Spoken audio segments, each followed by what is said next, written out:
prayers? Yeah. Okay.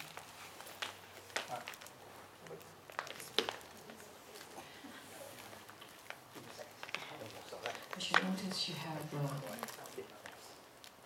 a different page in the first. Okay, take one for Shirley. She's coming later. Okay. Very good.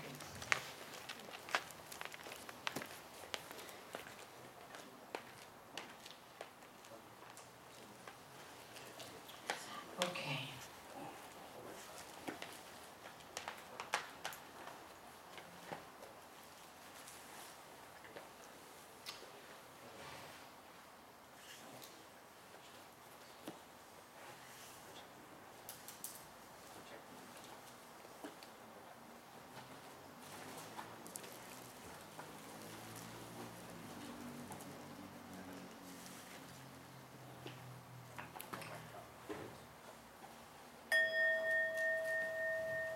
Let's settle in for a second.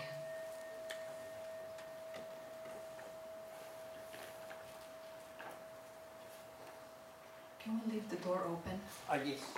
Yeah, just leave it way open. We'll invite everyone to come in. Fill the space. We have plenty of room. For all the ghosts, the nagas, and all celestial beings. Come join us.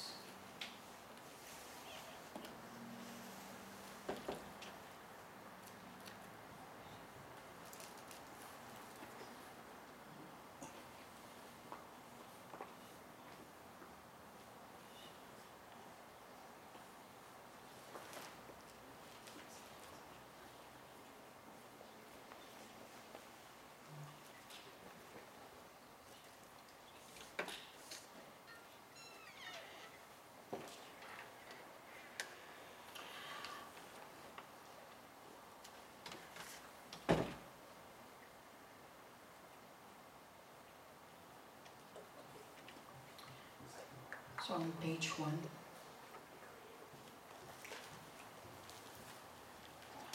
we're just going to chant the Tibetan taking refuge 3 times. Om Sangye Shodang Shoki Shognam La Jangchu Badu Dagni Kyab Suchi Jijin Sodki Pezonam Gi Drola Penche Sangye Drovar Shoy Sangye Shodang Shoki Shognam La Jangchu Badu Dagni Kyab Suchi Jijin Sodki Pezonam Gi Drola Penche Sangye Drovar Shoy Sangye Shodang Shoki Shognam La Jangchu Badu Dagni Kyab Suchi Jijin Sodki Pezonam Gi Drola Penche Sangye Drovar Shoy. And now let's turn on page 14, which is the first page, right? This is a new edition. And let's recite this all together. The taking refuge in the 3 jewels. I go for refuge to the Buddha, the supreme amongst humans. Please be my teacher to free me from the sufferings of samsara and the unfortunate realms. I go for refuge to the Dharma, the supreme amongst all those free from desire. Please be my real refuge to free me from the sufferings of samsara and the lower realms. I go for refuge to the Sangha, the supreme of amongst all communities. Please be my spiritual companions to free me from the sufferings of samsara and the unfortunate realms. And a prayer to Manjushri.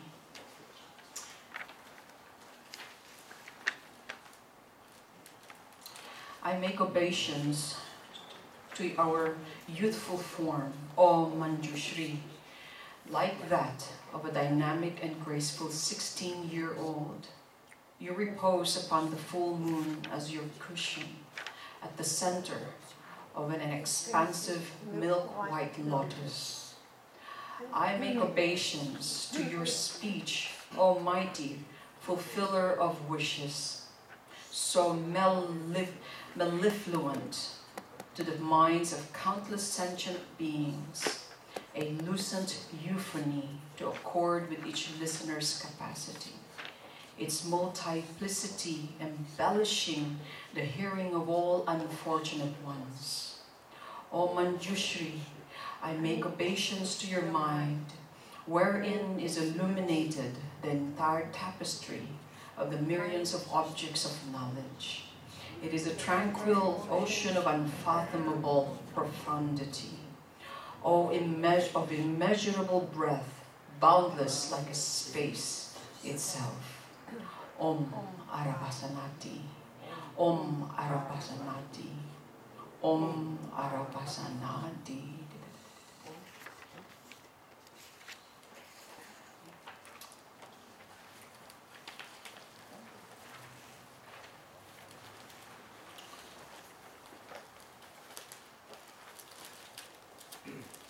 And I just silently make sure that we set clear our motivation.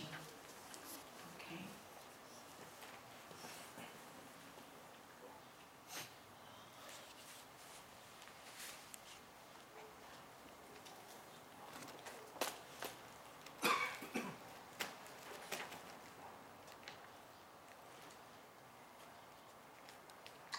Okay. Motivation set? Yeah? What made it so warm today? That's nice. The sun, yes. Global warming? Yeah, global warming. Yeah. Okay, so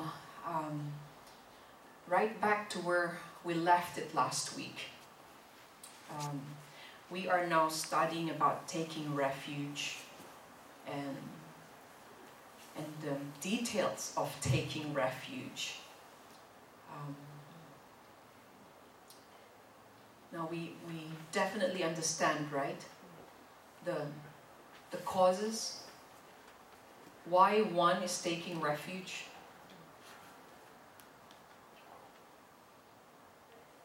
Right? What's the cause why we're taking refuge? What's the reason for you to take refuge?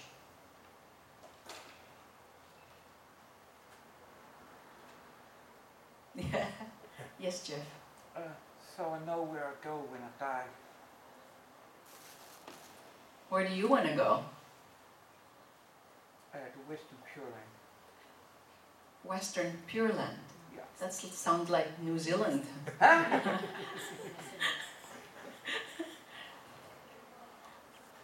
Yeah, there is a cause, right? It has a cause why we're taking refuge.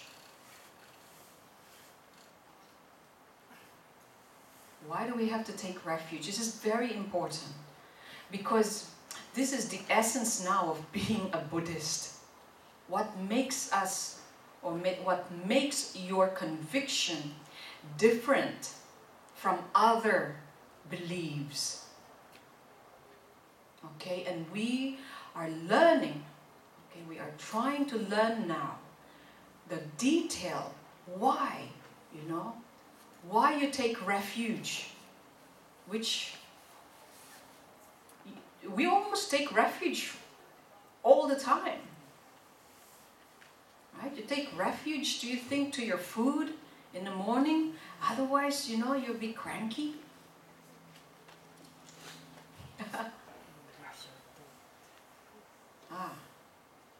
So, there should be, okay, an understanding of this, right? And just want to make clear that the cause, okay, causes of taking refuge is basically based on one thing. Not to be born in the lower realms. How do you know you're going to be born in lower realm? Because this is something, you know, when you ask yourself really deep inside and you say, wow, when I die, what guarantees me, yeah, that I will not be born in the lower realm? Do you sometimes ask that?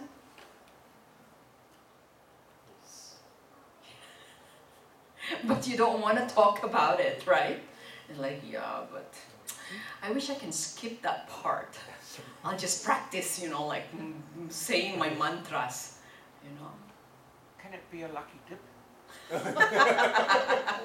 I don't, yeah, well, you know, lucky depends on your luck, you know. If luck, perhaps the best way is, you know, to say is my merit, you know. There's the word luck, you change that into merit. So it depends on your merit. That's a little bit more, you know, graspable. Yeah. So, yeah, well, the thing is, the cause for refuge is only one, is based for one thing, and that is, as I've emphasized last week, is, are you sure, you know? Of all our negative and positive attributes, which we call it our karmic disposition, I'm not only talking about this week, or last week, or last year. We're talking about what guarantees you that you have been so good, that you have always been producing good merit and you accumulated enough merit in this lifetime. But my question is, what about many, many lifetimes? Right?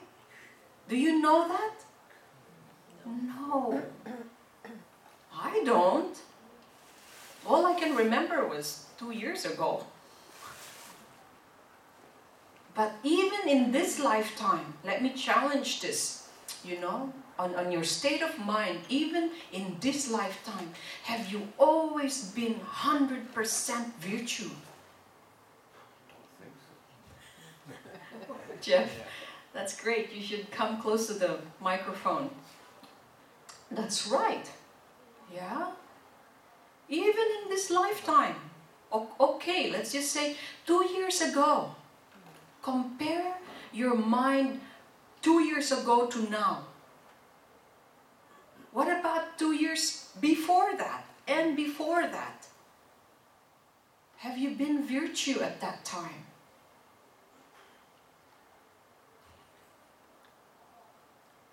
No?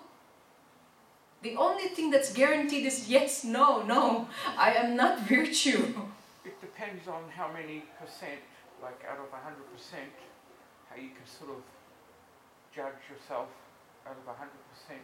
Yeah. But humans don't really will have a different percentage. Like the stock market, right?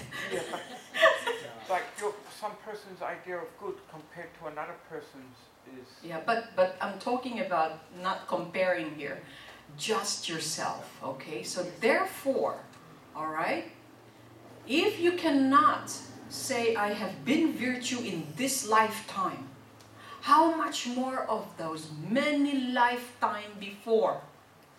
You're not sure. Well, at least these lifetimes before, they propelled us into the human realm this time. Yes. So that's not too bad. That's not too bad, but you can exhaust that which you already possibly have. Okay? Alright? But remember, not only because of previous life that brought you here. Okay? What about the many, many more lifetime of long ago, okay, there are many things that are still have not ripened. Okay, so this means because of the fear that in this lifetime I am not guaranteed. Okay? Even the one that says, yeah, I'm sure, but at the time of death, it depends, right? What will ripen first? Is the strongest one will ripe first? And if not, what's the next one that would ripen? Your habits, the habitual one, will ripen.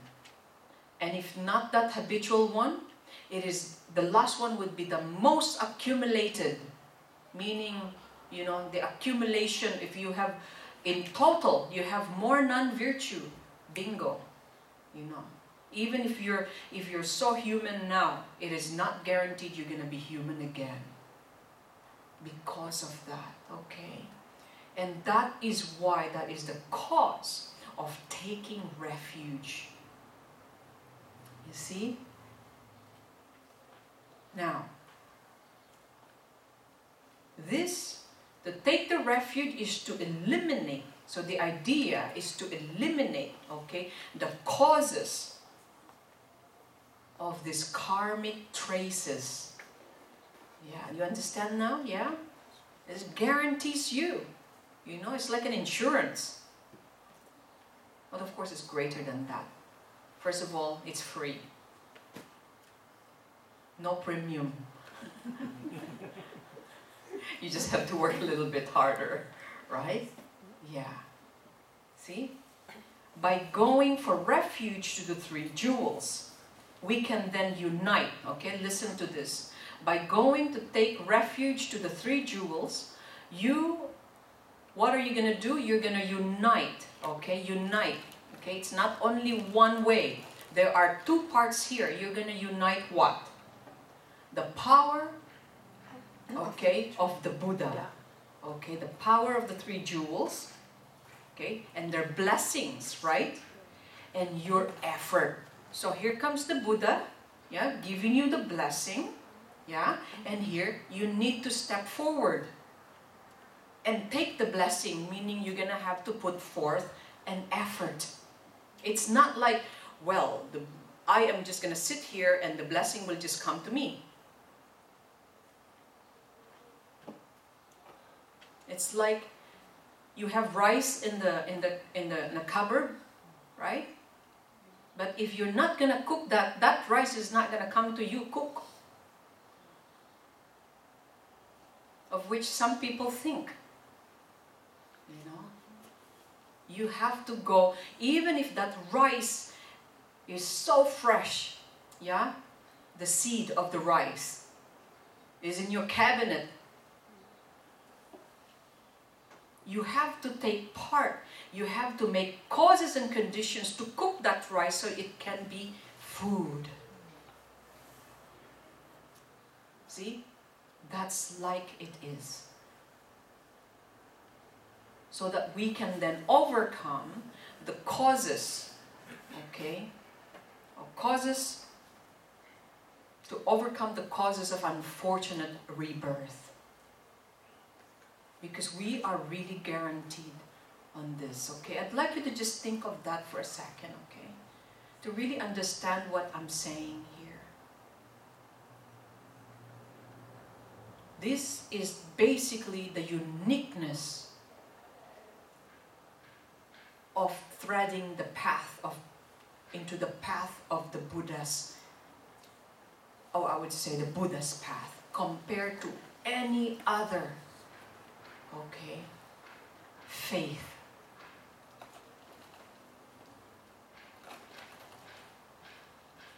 Because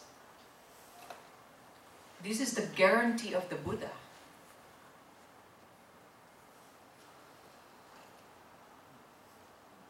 You see, taking refuge. So if you are not sure, You know, so I'd like you to just ask that yourself right now. Okay, are you sure that you're really gonna be reborn as human again? Because not only because you have practiced and you're a Buddhist this lifetime, what about many lifetime ago? Meaning beginningless time.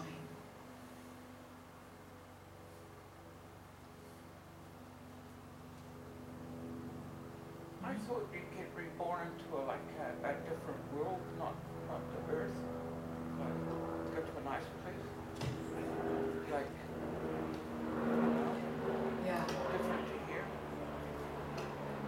Unfortunately, it's not like we're going to, you know, to a location, all right? It is a state of being, okay? It is not like we're all gonna pack our bags and then we're gonna go find a truck or a liner and we're all gonna ride and let's go somewhere, okay? It is basically, it is state of mind, okay?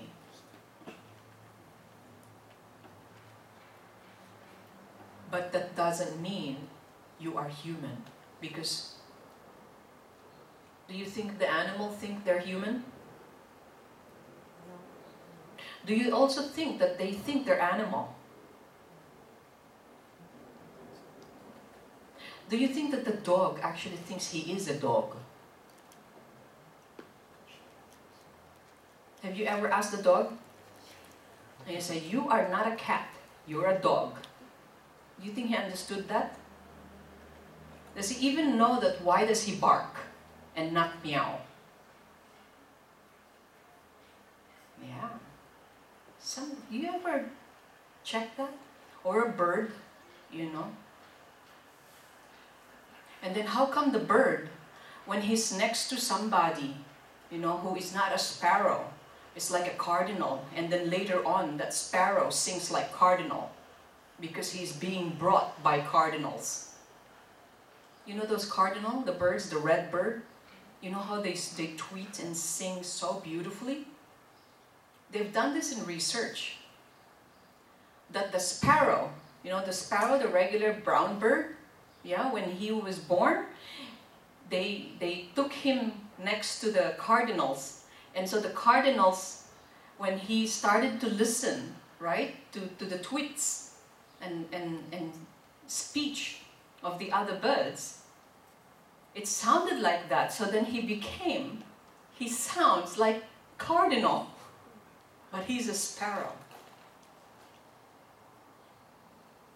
But the question is, does he even know that he is a sparrow? No, obviously not. Because he tweets like cardinal. It's really interesting. And so do we, you know? You have I grew up in Asia, or I was born there, and then I grew up in the States, and then I all of a sudden I just speak like American, but I look not an American, but other people say, you're not an American. But I said, what is an American?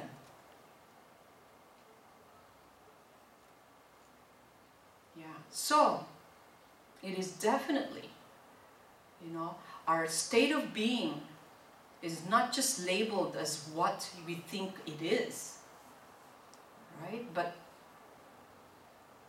being born in different realms, especially the lower one, you know, hell, ghost, and animal.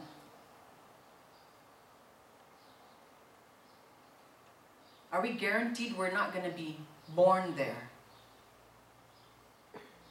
Well, if you take refuge, right, and put effort, then you are be freed of that fear, as it says in the text, right? So, my question to you then is, how does one take a real refuge? Because this is kind of like really ask yourself. I'd like you to take this now you know, put everything you are learning at this stage into very personal experience. Okay? So ask yourself that. What is a real refuge? How can one take real refuge? Because this is it, okay? If you did not understand it life many years ago, maybe take the opportunity now to understand this, because it's huge. This is the biggest learning you're probably gonna have to take. Because the rest of whatever we're doing in this lifetime, virtue or non-virtue, if you have not understood what is taking refuge, okay, and what are these qualities, who are these objects of refuge, why not other things? Yeah? Because once we learn this, you're gonna see things differently. You're gonna see everything differently, because then you understood more. You know why a mechanic? Who is a mechanic here? How come you're always raising your hand? This is my only good hand. Okay. You know a mechanic? Why does a mechanic, if you ask them, no, you look at their cars, it is the most ugly cars they can ever drive, you know, and they love it. You know? They don't mind riding an ugly car, you know. Even if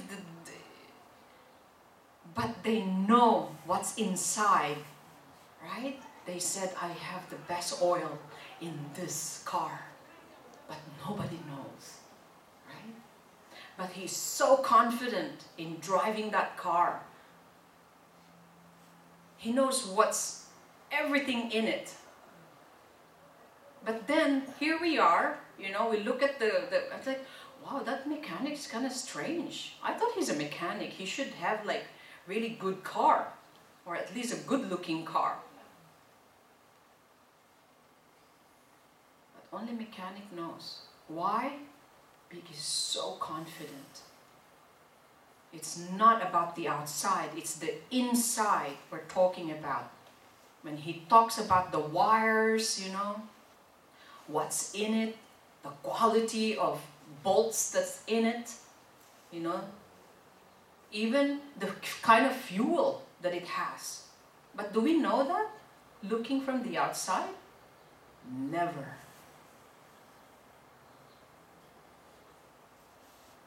And that's why when they say, you know, you go to the shop and say, oh, and you drama, you know, oh, my car is this, and then the mechanic says like, yeah, put your name there, you know. It's like no feelings. He's hearing your drama, but it's not that he doesn't care, it's because you know what? It's just a piece of car. Okay, let's fix it. Because he knows what. So you know, you're running refuge to a mechanic. Trust that he will do the job, right? Now, how do you trust your mechanic?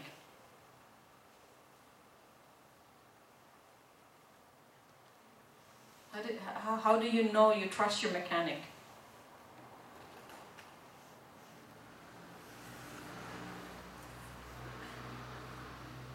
Not sure? When we drive our car and it doesn't work well, we have to go back to him and ask him. Must give me a good reason why. Well, I hope that the mechanic actually have at least passed a test, right? He knows what's positive and negative, right? And of course, you know, his knowledge of the car and what is trustworthy,